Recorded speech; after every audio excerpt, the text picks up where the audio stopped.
नमस्कार दर्शकों, यह झूठ है कि भगवान श्री राम का जन्म अयोध्या में हुआ था। राम तो पैदा ही नहीं हुए थे, उनका तो प्राकट्य हुआ था। राम के चतुर्भुज स्वरूप को देखकर कौशल्या क्यों डर गई थी? उनके इस रूप को देखकर कौशल्या क्यों आश्चर्यचकित हुई थी?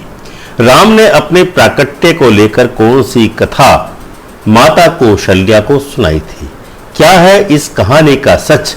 यह सब जानने के लिए देखते रहिए हमारे आज के इस कार्यक्रम को। कोई कहता है कि भगवान राम का जन्म अयोध्या में हुआ था, लेकिन श्री रामचरितमानस के रचनाकार गोस्वामी तुलसीदास जी राम का जन्म अयोध्या में हुआ ऐसा बिल्कुल नहीं मानते हैं। वह इससे साफ इनकार करते हैं। गोस्वामी तुलसीदास जी का स्पष्ट मानना है कि राम तो पैदा ही नहीं हुए थे, तो अयोध्या राम की जन्मभूमि कैसे हुई?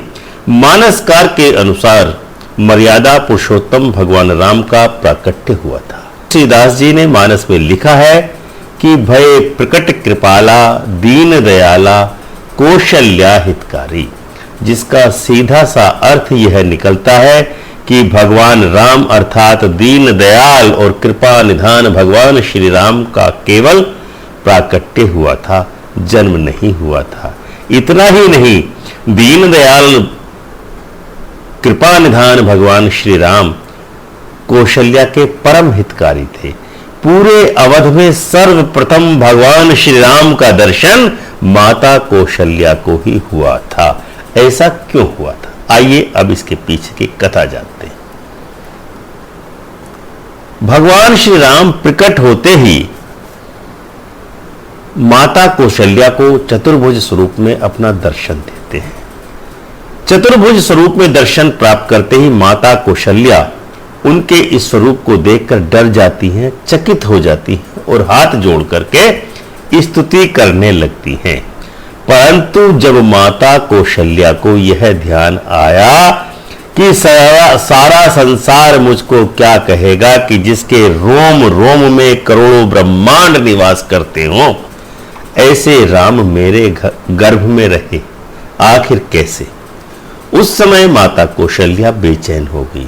माता कौशल्या के बेचैन होने पर भगवान रामभद्र उनका संशय दूर करने के लिए एक कथा सुनाते हैं, जिसे सुनकर माता कौशल्या का दुख क्षण मात्र में ही समाप्त हो जाता है। जिसके दुख को दूर करने के लिए भगवान स्वयं कथा सुनाए तो उसको दुख कैसे रह सकता है? वह कथा कौन सी थी? उसी कथा के बारे में आइए आपको बताते हैं। भगवान रामभद्र को माता कौशल्या को पूर्व जन्म की कथा बताते हुए कहते हैं कि अपने इसी चतुर्भुज स्वरूप में प्रकट होने का कारण क्या है? भगवान राम कहते हैं कि हे मां, तुम पूर्व काल में देव माता अदिति थी। दशरथ जी कश्यप ऋषि के अवतार थे। आप दोनों लोगों ने बहुत दिनों तक तपस्या करने के बाद यह वरदान मांगा था कि मैं तुम्हारे समान पुत्र पाऊं। मां, उस समय मैं चतुर्भुज स्वरूप में था और उसी वरदान को सत्य सिद्ध करने के लिए मुझे आपके समक्ष चतुर्भुज स्वरूप में प्रकट होना पड़ा, जिससे तुम्हारे मन में किसी प्रकार का संदेह न रह पाए।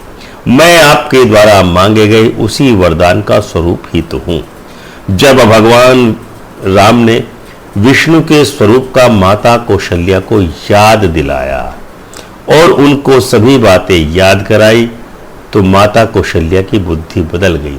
तब माता कौशल्या बोली, तुलसीदास जी ने लिखा है, माता पुनि बोली सोमती डोली तजहु तात यह रूपा, अर्थात हे भगवान, आप अपना यह स्वरूप त्याग दीजिए, अन्यथा पूरा संसार ही मेरी हंसी उड़ाएगा। इतना सुनते ही भगवान श्री रामभद्र ने अपना चतुर्भुज स्वरूप त्याग दिया और माता कौशल्या के सम्मुख अपने बाल रूप में आकर के बाल लीलाएं करने लगे।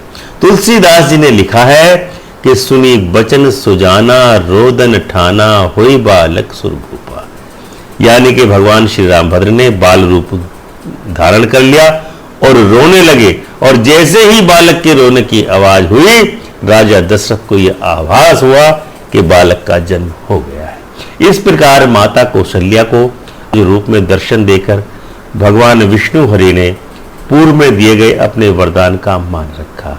इसीलिए बोलिए, गो सियापति रामचंद्र की जय।